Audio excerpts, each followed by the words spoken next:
When people talk about their favorite novel in Frank Herbert's Dune saga, you'll hear a lot of different answers. Many point to the original Dune for its perfect hero's journey. Others are captivated by the deep, bizarre philosophy of God Emperor of Dune. And many, like myself, have a deep love for the tragic political complexity of Messiah or Children of Dune. But for me, my favorite, the one I think is the most intricate and rewarding book of the six, is Heretics of Dune. This is not a popular opinion, I don't think. Heretics is a cold, strange, and often confusing book. It jumps us 1500 years after the death of the God Emperor, Leto II. All the characters we knew are dust. Hall is a myth, Leto is a memory, and that's exactly why it's a masterpiece in my mind. Heretics is a true sequel to God Emperor because it dares to ask the most terrifying question. What happens after God dies? What happens when the universe, which has been held in a single iron grip for millennia, is suddenly set free? And the answer is chaos. And this book is the story of the people left behind to pick up the pieces. For 4 books, the Dune universe was defined by emperors and messiahs. You had House Carino, and then House Atreides, and then the tyrant Leto II. The power was centralized, visible, and absolute. Heretics throws all of that away. The 1500 years since Leto's death haven't been peaceful. They've been a chaotic free-for-all called the Scattering. Humanity has exploded across the universe, and in the process, the old power structures have shattered. What's left is not a war of empires, but a cold war of spies. This, for me, is when the series gets really intricate, and it's a huge part of why I love this book. The focus shifts away from chosen ones and onto the clandestine organizations that were always pulling the strings in the background. The Bene Gesserit, the Tleilaxu, the Spacing Guild, the Fish Speakers, they aren't just advisors or villains anymore. They are the new superpowers, in a desperate, galaxy-spanning game of espionage, assassination, and manipulation, all trying to control the remnants of Leto's shattered empire. The battle is no longer for the throne, it's for the soul of humanity. In this new Cold War, one power finally officially takes center stage, the Bene Gesserit. This is, for me, the book's greatest strength and a core reason why I love it so much. For 4 straight novels, the Sisterhood had been the ultimate shadow organization. They are advisors, spies, kingmakers, and witches, always operating from the sidelines, manipulating bloodlines and whispering in the ears of power. But in Heretics, they are finally forced out of the shadows. With the God Emperor gone and a scattering flooding the universe with unknown threats, the Bene Gesserit are no longer just advisors. They are the protagonists. We see everything from their point of view. Their internal politics, their desperate gambles, their long-term plans, and their fears. We finally get to live inside Chapter House, their headquarters. We see them dealing with the ultimate middle management crisis, trying to control a galaxy that is spun completely out of their control. They aren't just one piece of the puzzle anymore. They are the puzzle, and watching them try to solve it is utterly compelling. Of course, the Bene Gesserit aren't the only players. And this, for me, is the true genius of Heretics of Dune. This is the book where Frank Herbert finally pulls back the curtain on the single most mysterious and disturbing group in the entire saga,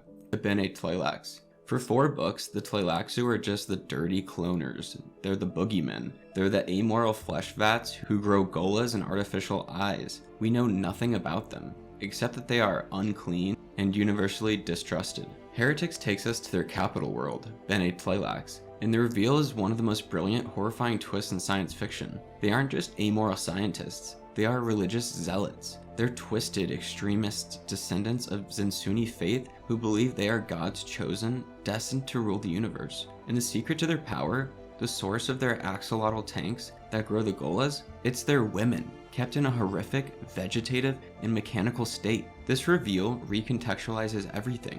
They aren't just heretics against Leto II's rule. They are heretics against their own faith, hiding their fanaticism behind a mask of cold, grotesque science. This payoff alone makes the book a masterpiece. So we have these 2 great clandestine powers, the Bene Gesserit and the Tleilaxu. And what connects them? What is the central battlefield of their Cold War? The Ghola. This is the second and arguably bigger payoff of Heretics. For 4 books, the Duncan Idaho Ghola has been a constant presence. He's a tool, a callback, a symbol of loyalty. He's the Hyatt and the Messiah, the Idahos and God Emperor. But here, the Bene Gesserit aren't just using a Ghola, they are refining one. This is the 12th Duncan Ghola in a long line, and the Sisterhood has a new plan. They aren't just trying to awaken his original memories, they are trying to unlock all of them, the memories of every single Ghola life he has ever lived. They're trying to turn him into a weapon, a new kind of being with the cumulative experience of millennia. And in a stroke of genius, Herbert ties this directly to the Tleilaxu. The Tleilaxu also want to unlock the Gholas, because they have been doing it for centuries. It's how their own masters achieve immortality, constantly reawakening in new bodies. The Tleilaxu want Duncan to awaken, believing his shared memory will prove their religious doctrine that he, like them, is a secret Zensuni. The Ghola is no longer just a plot device. It's the central, heretical technology that both sides believe will win them the future of humanity.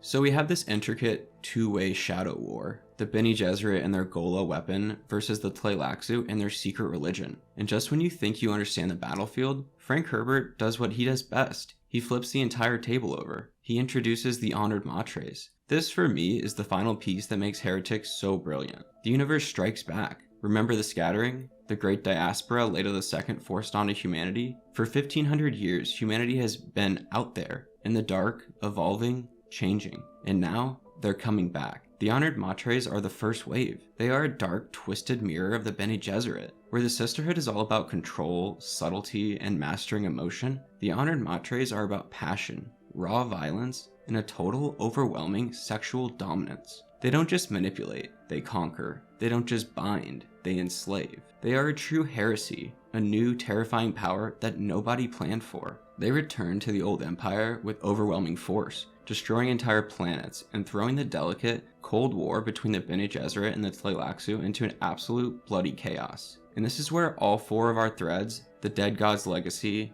the Bene Gesserit's desperate plan, the Tleilaxu's secret faith, and the honored Matres invasion all converge on the one place it had to, Arrakis, or as it's now called, Rakis. The planet is a shadow of its former self, a blasted desert world where the sandworms are dying, but it's still the most symbolic place in the universe. And in a final, brilliant move, Herbert introduces Shiana, a young girl who can, for some unknown reason, control the sandworms. Suddenly, everyone needs Rakis. The Bene Gesserit need it for their new spice controller. Tleilaxu need it to prove their religious prophecies about the worms. And the honored Matres arrive to burn it all to the ground, to destroy the last vestiges of the old empire and its spice-addicted ways. All these intricate, clandestine plots we've been following, the Ghola, the secret religions, the wildcard invaders, they all collide on the ruined surface of the original Dune, turning the entire book into a ticking clock, a desperate, last-ditch battle for the future. So why is Heretics of Dune my favorite? Because it is, for me, the ultimate payoff. It's the book that proves the Dune universe is so much more than just one man's hero's journey. It's a messy, intricate, and deeply cynical masterpiece. It's a book about what happens after God dies and the universe is left to his heretical children. It takes the shadowy Cold War that was always in the background and shoves it onto center stage. It finally gives the Bene Gesserit the spotlight they deserve, turning them from the puppet masters into desperate protagonists. And in doing so, it delivers the most satisfying answers in the entire saga. The horrifying, brilliant truth of the Tleilaxu, and the ultimate, transcendent purpose of the Duncan Idaho Ghola. Heretics of Dune isn't a clean story. It's a convergence of conspiracies, a collision of secret societies, and it's brilliant because it is so complex. It's the novel that rewards the veteran reader, the one who's been paying attention for 4 straight books, and it's the one that proves that the Dune saga is one of the most intricate, thoughtful, and rewarding universes in all of science fiction. Thank you guys so much for watching. Please let me know in the comments your favorite Dune novel and why, and I'll catch you guys in the next one.